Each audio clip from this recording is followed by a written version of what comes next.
Have you ever sat there thinking to yourself, is quitting pornography even going to be worth it? Maybe you've tried before and it didn't stick. Maybe you made it a few days or even a few weeks. Possibly you felt amazing for a minute and then suddenly found yourself right back where you started, wondering, what is wrong with me? Well, this is what almost nobody talks about. Most men fail because they think recovery is one single moment, one decision, one burst of willpower. But your brain actually moves through stages. And if you understand the stages of quitting porn, you, my friend, can speed up the process dramatically because recovery is not random. It's neurological. This video is brought to you by my HarperCollins published book, Mind Over Explicit Matter. If you're ready to quit porn and reclaim your life mentally and physically, go over to drtrishleigh.com/book. Most people don't realize recovery isn't one decision. It's 3 stages: commitment, recalibration, and reinvention. And the faster you understand what stage you're in, the faster you stop blaming yourself and you start rewiring strategically. Most men think this problem is discipline. They tell themselves, I just need more self-control. But that's not actually what's happening. What's happening is that your brain has learned a shortcut to dopamine. And, of course, there's a scary part to it. The scary part is your brain doesn't care whether that shortcut is making your life better or worse. It only cares if it works, which is why you can genuinely want to stop while simultaneously feeling pulled back into porn use. That internal war is not weakness, it's neurological conditioning. But here's where things get very dangerous. Most men unknowingly leave themselves an escape hatch from recovery. I see this all the time. Men commit, but not fully, 95%. And that 5% that's left over goes something like this. Maybe one day I'll go back, perhaps in moderation. That could work. Maybe this isn't really affecting me this much. More often I see that a man keeps one photo, one link, one message. But that tiny little crack becomes the thing that your brain begins to negotiate with. It tries to decide if recovery is worth it with the exhausting peaks and valleys. So you're doing great for a while. You're feeling hopeful and strong. And then suddenly something stressful happens. Something lonely happens. Or maybe even something boring. And your brain goes right back to that fastest dopamine source without even thinking about it. It goes back to what it knows. But then comes the shame and the frustration, the feeling that somehow you failed again. But what if this wasn't a willpower issue at all? What if your brain was still wired to believe that that door was still open? Okay, this is where I want to be completely clear about the reframe on this conversation, because I don't want you walking around thinking that you're broken. Your brain has adapted. That's precisely what brains do. They learn patterns. And if you repeatedly feed your brain high-intensity artificial stimulation, your dopamine system recalibrates around it. It's wiring, but it's miswiring into the highest artificial dopamine activity at the cost of your other real-life activities. So then this means that normal life, the gym, relationships, productivity, peace, real intimacy, real connection, well, it starts to feel flat, muted. And men tell me all the time, Dr. Trish, I don't feel motivated anymore. Exactly, because motivation runs on dopamine. And when your brain gets artificially flooded repeatedly, eventually it stops responding to normal levels, which means the thing that once gave you energy now leaves you completely emotionally exhausted.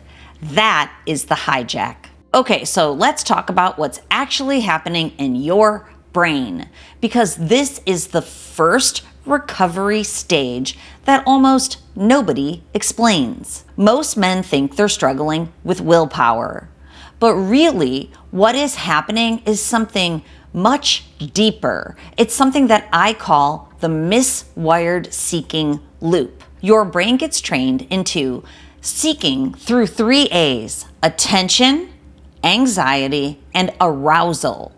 So it starts with attention. Something catches your focus. A thought, a trigger, boredom, stress, scrolling, maybe just curiosity. But once your brain locks into it, anxiety starts building. You feel restless, agitated, a little uncomfortable. Not because something is wrong with you, but because your nervous system has learned to anticipate relief. And then comes arousal. Not just sexual arousal, but neurological activation. The reward system lights up. Dopamine spikes. Relief arrives for a moment. But then the crash comes. And here's the problem. Your brain remembers the shortcut.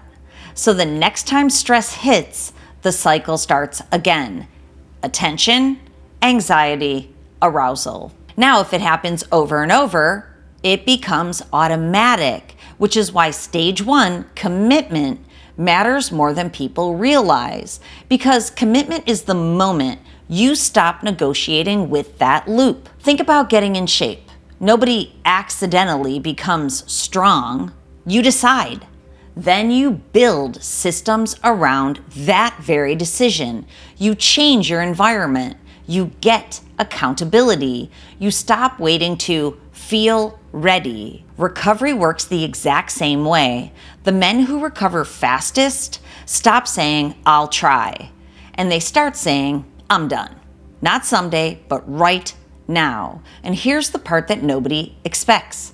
Commitment itself starts the rewiring process in the brain. Now, don't get me wrong, your brain doesn't immediately throw a celebration party that you've decided to quit.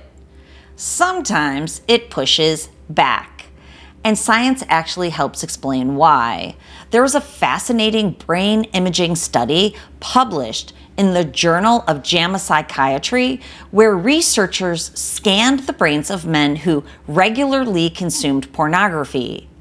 What they found was striking. It was this: men with higher pornography use showed differences in areas of the brain tied to reward processing, motivation, and decision-making, particularly the striatum, which helps drive motivation, reward, anticipation. It also showed weaker connectivity in the prefrontal cortex, the part of the brain involved in self-control and regulation and long-term decision-making. This is why stage 2 is uncomfortable for some people. This is the withdrawal phase, and if no one prepares you for it, it can feel off-putting or maybe terrifying. Because when you quit, you expect to feel better, but sometimes you don't. Sometimes you feel worse. You feel restless, irritated, foggy, flatlined. Maybe cravings hit harder than expected. And this is usually where the brain starts whispering things to you like this. See? That's the hijacker. He says to you, see, this isn't helping. You're still miserable. You might as well go back. But what if I told you something incredibly important? And I literally just said this to a new client the other day. These very words. Congratulations. You are on the right track. Feeling worse can temporarily mean that your brain is healing, because what you're experiencing is recalibration. Your reward system and decision-making circuits are learning to work together again. Now, I know it doesn't always feel good, but it is a sign that you're moving forward. Okay, now here's where things get really exciting from my perspective, because not everybody experiences withdrawal the same way. And there's a reason for that. The men who recover the fastest, they are not just white knuckling it.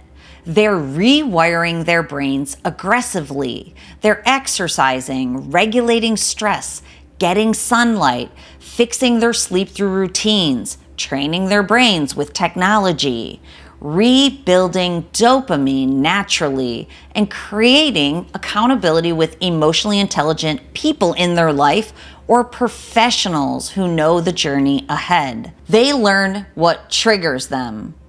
They stop starving their brain and they start feeding it healthy, real-life rewards, and something amazing happens. Instead of fighting cravings endlessly, the cravings begin to lose power.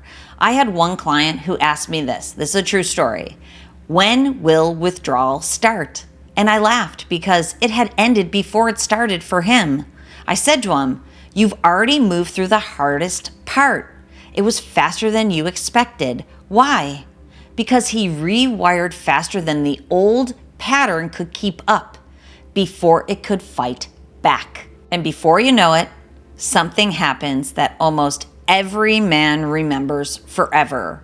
One morning, you wake up and you realize, I actually feel different. I feel clearer. I feel more present, less numb, more confident. You can feel that your nervous system has settled and you stop chasing stimulation all day long. Real life starts to feel interesting and fulfilling again. And this is where the neurological flywheel starts, because success creates momentum. Momentum creates confidence, and confidence makes consistency easier. And suddenly, recovery stops feeling like survival and starts feeling like thrival or growth, which brings us to stage 3, the stage that nobody's talking about either. But honestly, it is the best part. Recovery from pornography isn't really about quitting anything. It's really about becoming someone, the someone you want to be. Let me say that again because this matters. Recovery is not about losing pornography. Recovery is about getting yourself back. The version of you that is buried under the overstimulation. The focused version, the connected, present version, the man who follows through, the full potential man who can actually sit in the room and feel calm and fulfilled. And when men hear this part, something clicks because deep down, they know they're being held back by porn and that they were meant for more. You, my friend, were meant for more. This is the reinvention phase then, and this is where life gets exciting again. I ask men all the time, what do you actually enjoy? What lights you up? What kind of man do you want to become? And so many of them don't know. Not because they're lazy, but because they've been surviving, disconnected, running that same loop for so long that they stopped thinking about or imagining the bigger, brighter future they can have. But this is your moment because the courage to reinvent yourself is in there, and that's where the real payoff lives. Now, there's a reason that I'm so passionate about brain mapping and neurofeedback. Neurofeedback is a neuroregulation, a neuromodulation modality, and it allows you to actually see what is happening in your brain. Together, we can see the dysregulation that is holding you back. Overstimulation is evident. It pops off the page. The patterns of anxiety, high beta states, the low self-regulation states that lead to irritability and anger, we can see them all. And most importantly, through this top-tier technology, we can speed up and measure your progress. Imagine not guessing what's going on anymore. Imagine actually understanding exactly what your brain needs to heal faster. Well, my app uses top-tier technology that I set unique protocols just for you and your brain. It's like having a personal trainer, me, with the best equipment, to help strengthen your brain back toward your full potential, or maybe to your full potential for the first time ever. If you found pornography early, scientific studies show that it stunted your brain's development through that miswiring. So recovery becomes dramatically easier when you stop fighting blindly and you start working strategically with the highest level tools and support. The stages move faster when you can see where your brain is stuck and actively push it forward. Okay, so here's your brain hack for the week where you try to use your mind and your body to help facilitate this brain rewiring. This is factually one of my favorite exercises that I now do consistently. So get out your pleather journal and ask yourself this question. When you are at the end of your life, who will be the version that you most wanted to become? Not who your parents wanted or your society or your family, not what your friends or your partner expected of you, but what you want. The strongest version, the healthiest version, the most alive version of yourself. Then ask yourself the harder question, would this habit help me become that person? Because clarity changes your behavior. It's imperative that you set the GPS on your own life to get the version that you want, and then take the steps each and every day to achieve that version, to become it. The days add up, my friend. Okay, so if you're serious about changing your brain and accelerating recovery with top-tier technology and strategy, then please go over to drtrishleigh.com and check out the resources that I offer. If you want to understand exactly what's happening in your brain, then please book a private meeting using the link that's there. You can meet with me because this isn't about becoming somebody else. This is about recovering the version of you that is in there, that is buried in there all along, and bringing that version out. All right, as always, control your brain or it will control you. I'll see you next time.